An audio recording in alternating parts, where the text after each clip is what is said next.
Welcome you guys to Chris Wrestling View back again with the SmackDown review video from earlier. Because it came on at 2 p.m. If you had a VPN or however. But anyways, you would see Bo Dallas, of course, talking to the Street Profits, questioning their brotherhood.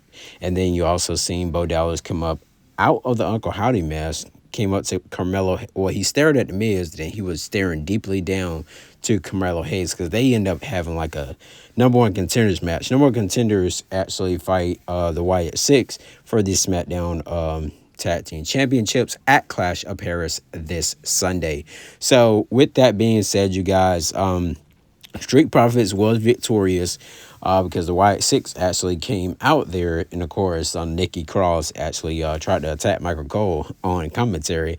He was like, "What are you doing?" It was like, it's so freaking funny, you guys. But Logan Paul did start off the show, you guys, talking about how he overall brought Prime to WWE. He brought freaking he brought Netflix to WWE, got Raw to be on Netflix, and he also talked about how he got ESPN to start on there and all. But of course, he would be interrupted by the greatest of all time, John Cena. Of course, would come out to a thunderous pop, and before his song can even start off, the crowd was literally within a couple seconds of his song starting, they were already saying, you can't see me in my times now and thing like that, and you get the rest of it. Anyways, John Cena would get to the ring, and then he also seen that the fan that was in the crowd when he was in Brussels when Cena was healed, and he got out the ring, seen the fan. He told him that he apologized and that he's sorry. He was just going through a tough time. And Cena actually, like, Logan was actually feeling what Cena was, was saying. And because Cena got back in the ring, he was like, "You're just a cheap, you're a dollar store version of me."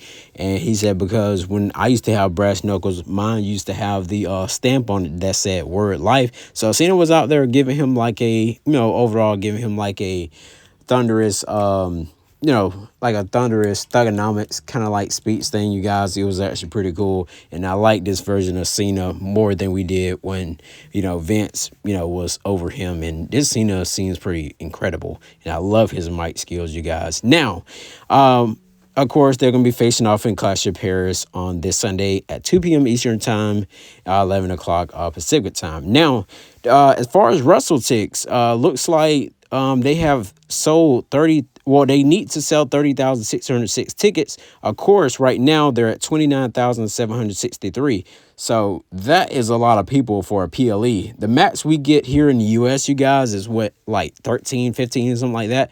But that is like legitimately 15,000 more people in that arena. So, of course, Michael Cole was, of course, on commentary with Wade Barrett. We normally have, I think it's Corey Graves, but it was actually pretty cool. And of course, you've seen Alexa Bliss actually defeated Alba Fire. Originally, we supposed to have Alba Fire and Doudrop, Piper Niven, to face them for the tag team titles. That was scraped, and so Alexa came out. And that's when Charlotte, during her entrance, she ended up getting attacked. So they had to pretty much scrap that match right there, for kayfabe purposes. So maybe they'll do it next Friday on SmackDown. Of course, like I said, Alexa Bliss would defeat Alba Fire. After then, Charlotte came hopping down to the ring and tried to fight out Chelsea Green. But of course, the Secret Harvest would actually get the upper hand, you guys.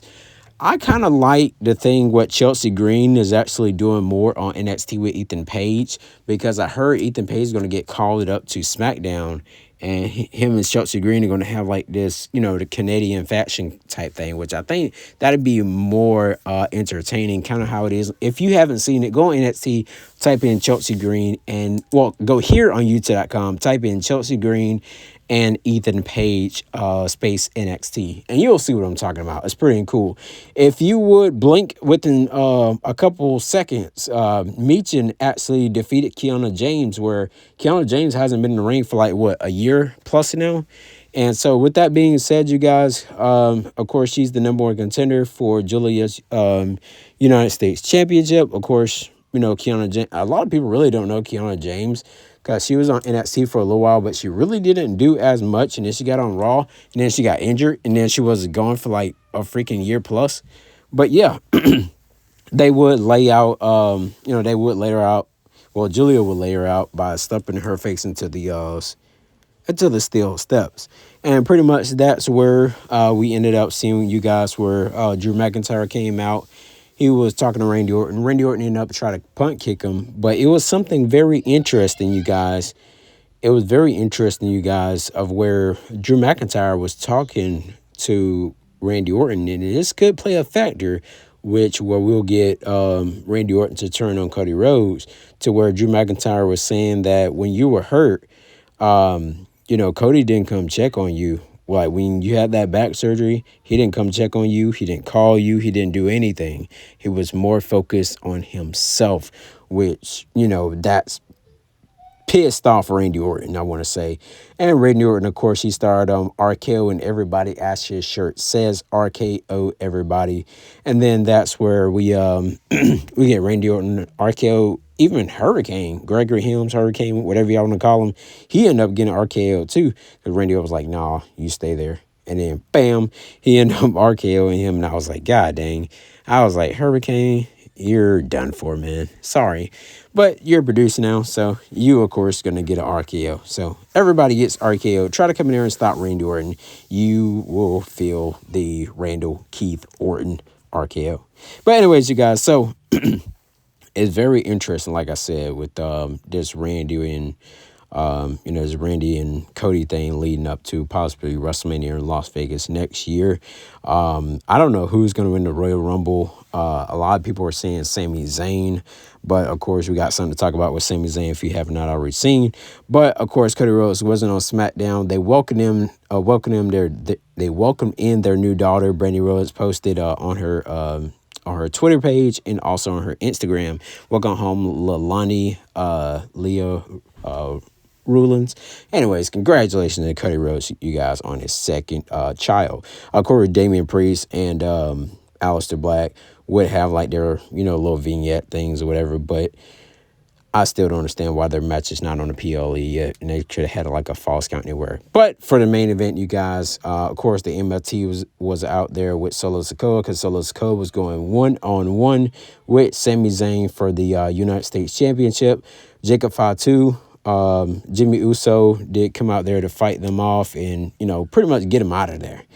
And of course, so Sami Zayn, you guys, he actually hit Solo Sikoa with 2 haluva kicks and actually picked up the victory. A lot of people were like, we don't see Sami winning. We feel like somebody else was going to come out there. Like, we smell like But yeah, you guys, Sami Zayn picked up the victory and became the new United States champion. It was incredible. I think this is his first time winning the Intercontinental Championship. The only title he has not won was like a WWE or World Heavyweight Championship, because that was supposed to have been his story, you guys, when he was on Raw, when he was trying to go after Cody Rhodes. But of course, I guess WWE wanted to put Sami on SmackDown because they needed a good person that that can fight Sami, someone that that Solo can fight, that that they know well. And of course Sami Zayn knows Solo pretty well by being in the bloodline and all that stuff like that. But anyways, you guys, show was pretty awesome. Rating on the show 9 out of 10, was better than the last 2 SmackDowns that he had, especially with the matches and all that too. Like, comment, subscribe to Chris Wrestling Views, you guys, here on YouTube.com. Also on TikTok, Chris Wrestling Views, KHRIS Wrestling Views. Next time, you guys, I'll see you guys on Sunday for a Clash in Paris, or if I get some more wrestling news, I'll make sure I post that for you guys as well.